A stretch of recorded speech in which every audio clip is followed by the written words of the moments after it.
Hey AP, this video is on solutions and chromatography, distillation, and Beer's law. So we're going to talk about solutions and how we can separate them as well. So some vocabulary words, most of which you've heard of before, but it's nice to have a refresher. So remember, a solution is a homogeneous mixture composed of both a solute and the solvent. Remember, the solute is the thing that gets dissolved, and the solvent dissolves the solute.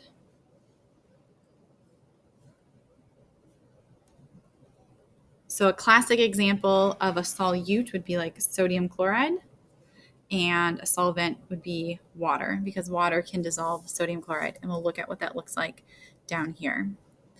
We can have a colloid. A colloid is a mixture of two separate phases with particles that are bigger than molecules, but still ones that we can't really see on their own, and this looks homogeneous. So an example of a colloid is milk. Milk is made up of multiple different particles. You've got the whey and the cream and the water in there, but it stays all suspended together. And our molecules are the particles are so small that we can't see the individual particles. It just looks like one uniform thing. So that's different from a suspension. A suspension is two separate phases, just like a colloid, but the particles are big enough where we can see them. Therefore, it looks heterogeneous. So we can see the different particles. So this is something like sandy water. You have a suspension where you might have particles floating in the water or muddy water, but you can see the individual particles and you can see the water. So it looks heterogeneous as opposed to homogeneous. Remember, molarity is how we can calculate the concentration of a solution, and molarity is moles divided by liters of solution, and we say molarity. We can also abbreviate that with a capital M. Remember, it has to have pointy at the top. We can dilute a solution, and that is where we decrease its concentration by adding solvent. A lot of times we'll get concentrated solutions like the hydrochloric acid that you used in your last lab came as a 12 molar solution, and I had diluted down to 6 molar. And so we have our dilution calculation, M1V1 equals M2V2, and I don't think this is on your sheets, but I want to check. I don't think it is. You can also do stoichiometry to figure this out too, I believe. It's a pretty straightforward equation, and it's one that you've seen last year before. Remember that M is molarity in moles per liter, and because molarity is in moles per liter, we need our volume to be in liters. It's best for it to be in there, although if both your volumes are in milliliters, that's okay because they can cancel out. All right, so that was a little bit of review. We've talked some about how dissolving happens, but we're going to dive into it a little more and think about whether bonds are being broken or being formed, and if they're endothermic or exothermic. So first, we have our solute. Our solute particles have to separate when they're being dissolved. So the solute particles have to get separated. The solvent particles must also separate, right? They have to come apart, spread apart. That way they can then attach onto our solute particles. So solute particles have to separate and solvent particles have to separate. So everything has to separate apart. And that, for both of those, we're breaking bonds. So from molecule to molecule, we're breaking those. We're breaking interactions and bonds in both our solute and our solvent. And then the other thing that has to happen is the attraction between our solvent and our solute has to be strong. I have to have a strong interaction here. So they have to interact, and that is making bonds or making an interaction here, and that is exothermic. And so we will know if an entire process of dissolving is endothermic or exothermic. So sometimes you'll mix two things to dilute them, and it'll feel really hot. Sometimes it'll feel really cold, and sometimes it'll feel about room temperature. Well, depending upon what process requires more energy, the endothermic side or the exothermic side, that is going to determine if your overall situation is hot or cold. So that's where the heat comes from.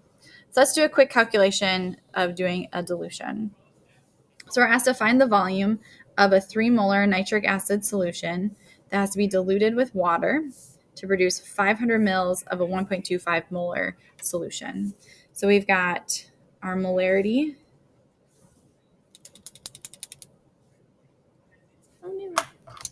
That's fine. Got our molarity and our volume. And then we have our initial conditions and our final conditions. We want to go from 3.25 molar down to 1.25 molar. We're diluting, we're decreasing concentration. So 3.25 to 1.25. And we want to make a 50 mil solution or 500 milliliter solution. So we want to make 500 milliliters. So how much of my original solution do I need to pour out and then dilute with water up to 500 mils?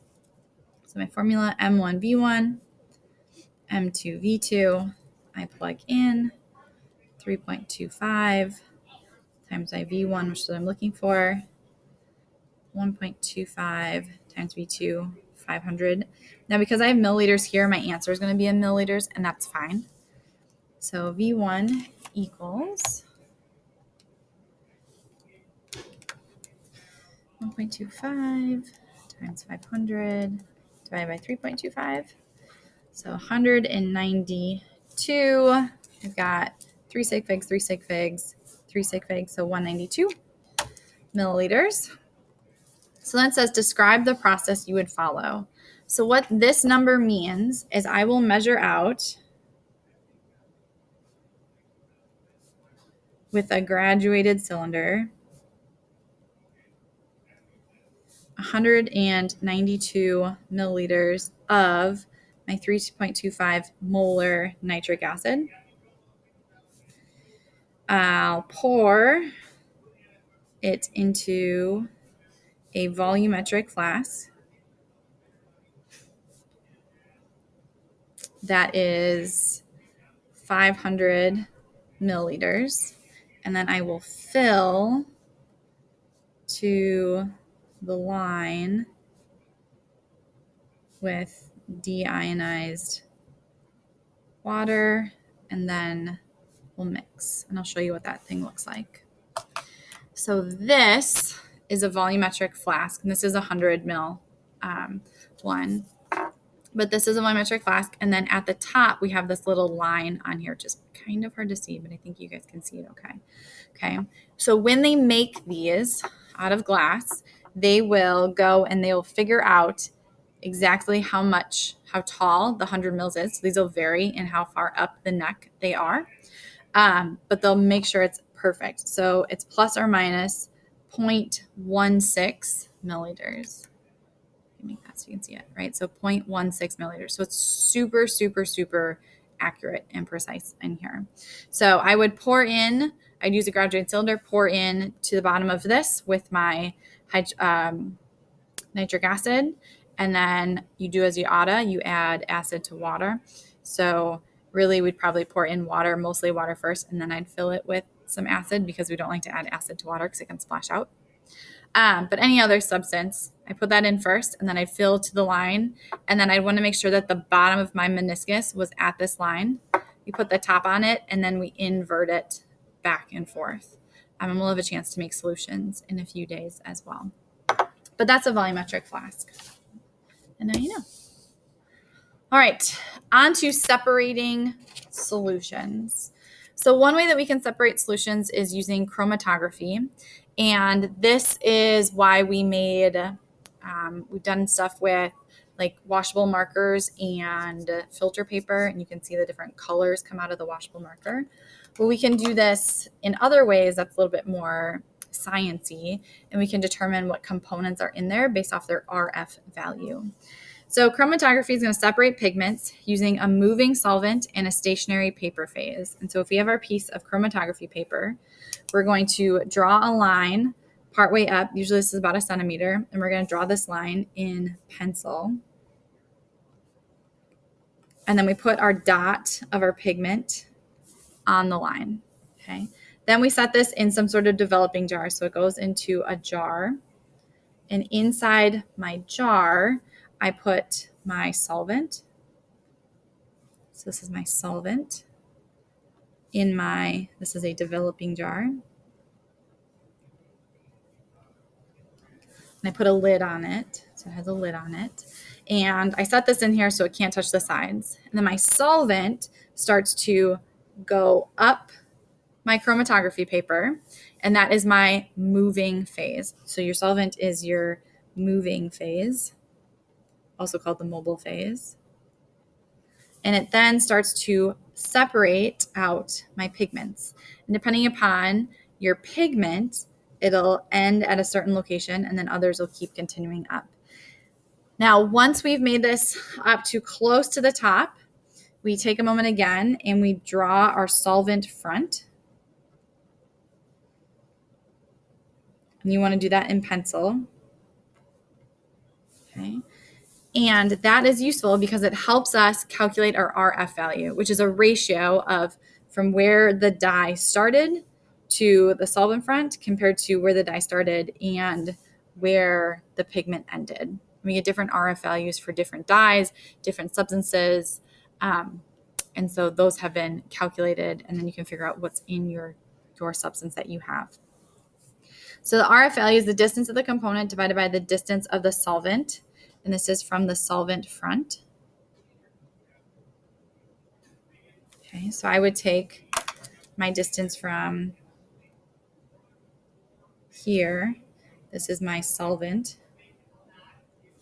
right, from my line to the top compared to the line to the top of where my pigment ended. This is the R of the pigment. And then I would take my component, which is the pigment, divided by the solvent front distance, and that gives me my RF value. It's important to note that if the component moves really, really far with the solvent, it means it has a high affinity, or it means it really, really likes the solvent phase because it has high intermolecular forces with that mobile phase. So it travels far because it has really strong attractions to the mobile phase. So that can help us determine, if this is a polar substance, if we put in a polar solvent, it's going to travel really far up. Whereas if this is a non-polar solvent, but a polar substance, so they're opposite in polarities, or they have really different intermolecular forces. One has hydrogen bondings, the other one's just London dispersions. They're not going to move as much, and therefore you're not going to get as good results. You want to make sure that they're aligned with that so you have a better separation. We can also use distillation to separate solutions. And this is based off of boiling points. So different things boil at different temperatures, and then you boil them off, and then you have a condensing tube where you condense them back down and collect them. If you ever take organic chemistry in college, you'll get to do this, and it's pretty cool. It looks like a mad scientist lab. But these separate based off of intermolecular forces. So the lower the boiling point, the lower the intermolecular forces are, the easier it is to separate molecules. And then high intermolecular forces are going to give us high boiling points because there's strong attraction between molecules, so it takes more energy to split them apart. We can also use radiation to look at what is in matter, and we do this with spectroscopy. We've already looked at mass spectroscopy and photoelectron spectroscopy, and we're also going to look at Beer's law, which looks at further spectroscopy. So this is a study of the interaction between electromagnetic spectrum radiation and matter, so different wavelengths of light. If we use UV or photoelectron spectroscopy, this causes electron transitions, right? We're removing electrons, we're kicking them out. Infrared is a medium wavelength of light and causes bonds to bend, stretch, and vibrate. So they can bend bonds, they can stretch, and then they can vibrate back and forth. And that tells us more information about the molecules itself. And then microwaves cause molecular rotation. And this molecular rotation is what causes friction in your molecules, and which is how microwaves work. So that's kind of cool. It's really just causing friction of our molecules rotating back and forth. And that friction makes heat, and that's how things get heated up in a microwave.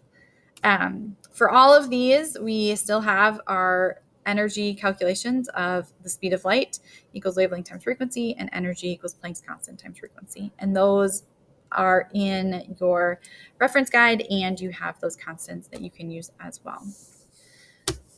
So then finally, we have Beer's law, and Beer's law looks at the concentrations of colored solutions to the amount of visible light they absorb. Okay, so if a really, really, really concentrated dark solution, it's going to absorb a lot of light. Not much light's going to pass through.